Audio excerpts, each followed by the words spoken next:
Hello everyone, this is Saeed from CarTechTalk.com, and today I'm doing a quick look at the 2017 Kia Forte infotainment system. So this is the S model or S trim, and that means what we have is not the base level radio. We have one up from that, but it's not the highest level.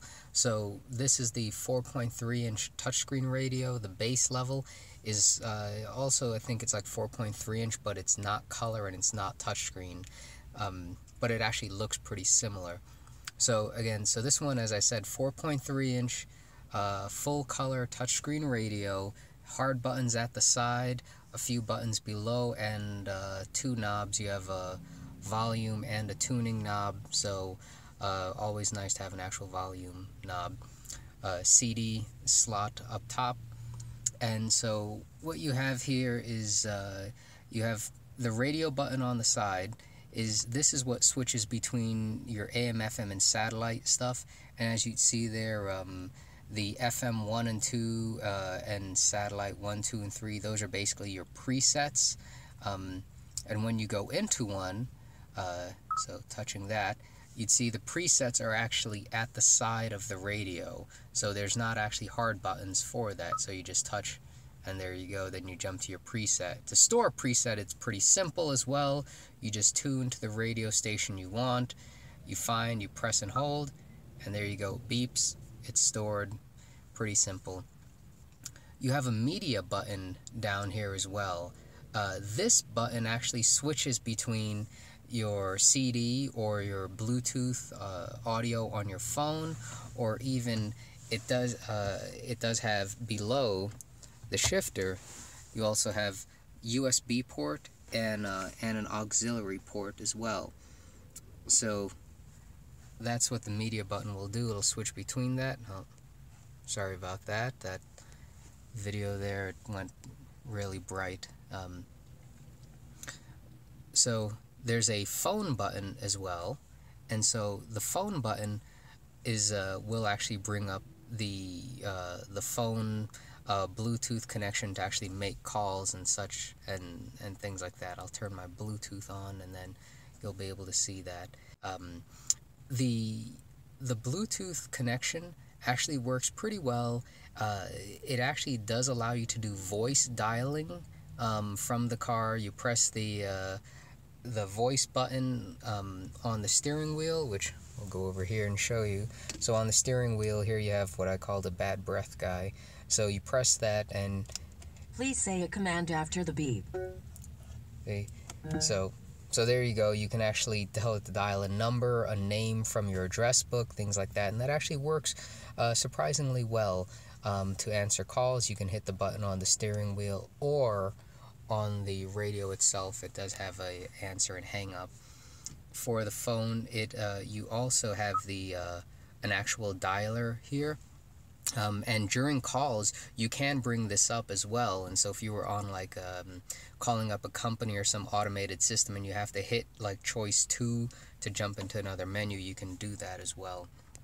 So works pretty good. Something kind of cool that you don't often see is a dedicated mute button on the radio. Obviously that does what it says, it just mutes. Scan, that just scans through your radio station's setup. Very simple. Again, this is not a complex radio by any means, but you have some basic things in for screen setups, and also for sound. It's basic of setting your balance and fade, so on, and your bass and treble adjustments. There's also speed compensation, phone setup for pairing phones and things like that. System is just some real basic information on the radio itself that most people never really use or change. So as I mentioned, that it does have an actual CD player up top, so it can read digital media stored on a disc. So if you have MP3s stored in different folders, the radio will actually take those or read it you can scroll through the actual files and folders on a disk, and also the USB drive down here will actually accept USB flash drives. I didn't have one with me to test. I tried using an Android phone. It did not recognize that, so I couldn't actually test it out. But it does work with iPods. It states in the book. A note on the USB flash drive and this radio is that it does say that it will only play MP3s and WMAs, so no MP4s or AACs, which is actually kind of surprising. Most vehicles today will actually support those, so this one doesn't. But it's very simple, and it's actually pretty responsive. Like on the radio, like touching the buttons and stuff, it responds pretty quickly to your inputs, and it gives the beep to let you know that it actually obviously took your command. There's no haptic feedback or anything like that you'd see in some other cars. Going over to the steering wheel, you do have the basic controls for volume, changing your presets, and switching the mode, which is, you know, your source of the radio, and the mute button on the wheel. Again, this is actually really nice. It's handy to have. You're driving, you just hit one button and you mute your radio. I'll do just a quick note on the HVAC controls, which pretty simple knobs. Nothing special there, but they are digital. So when you're actually turning this, it's just a digital controller, unlike something you'll find in like a Corolla, for instance, or like a Chevy Spark, that turning like the vent knob here will actually physically move a rod or cable. This one is just, it's all digital inside, but very easy to operate, very simple, nothing complex there. And we'll take a quick look at the instrument cluster. Key on for a moment. Has a nice little animation of the car when you turn on, but it's a basic instrument display. It's not color or anything like that. It's just monochrome, but you do have your typical like fuel economy stuff and trip, things like that. It does have a service interval. If you choose to enable it, you could actually disable that, which is actually kind of surprising. But it gives you some basic custom options for how you want your delayed lighting or your locks to work, things like that. So nothing really special there. And you do have standard 4-gauge tax, speedo, fuel, and temp. So yeah, nothing super special about the infotainment system. You do have 6 speakers. You have speakers in full range speakers in the door and up top, on top of the dash, the tweeters. Sound wise, it's pretty poor. It's really not that good.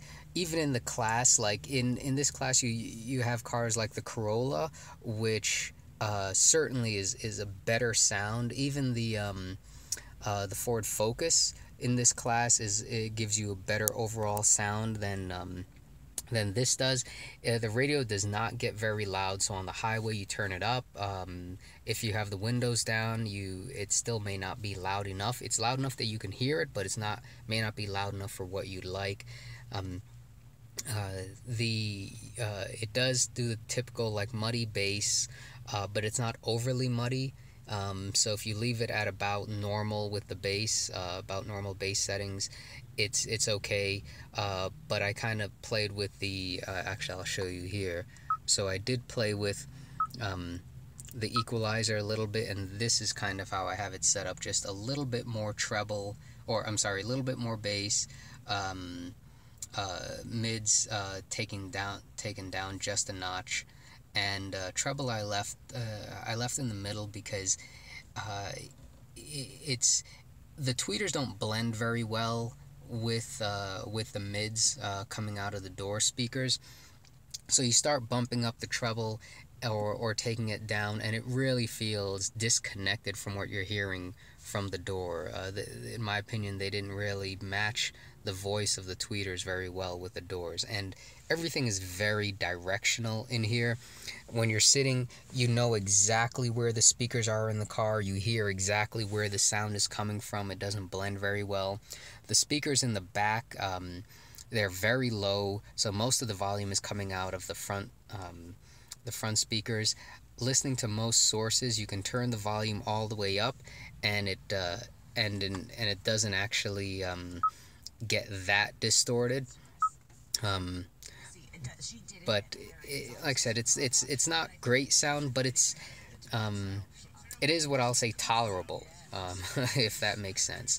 So you can listen to it. It's not gonna annoy you to the point you want to turn it off like in some cars, but it certainly is a system that you may not be happy with long term, and there are certainly better audio systems in this class. Again, speaking of things like the Toyota Corolla and such.